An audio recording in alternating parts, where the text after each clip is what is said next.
जिस शख्स ने कुरान को सीने में बसाया,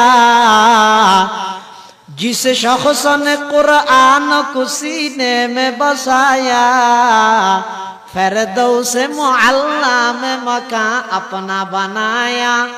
जिस शख्स की औलाद हुए हाफिज कुरान, जिस शख्स की औलाद हुए हाफिज कुरान, महशर में मिलेगा उसे एक ताज दुरख्शा, महशर में मिलेगा उसे एक ताज दुरख्शा।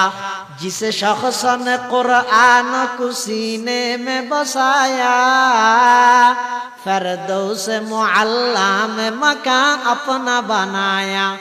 10 अहले जहन्नम की सिफारिश वो करेगा, 10 अहले जहन्नम की सिफारिश वो करेगा।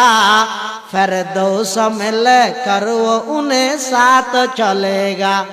10 ने किया हर हरफ पे पाता है मुसलमान, यूं काबिल सदरिश कहे हर हामिल कुरान।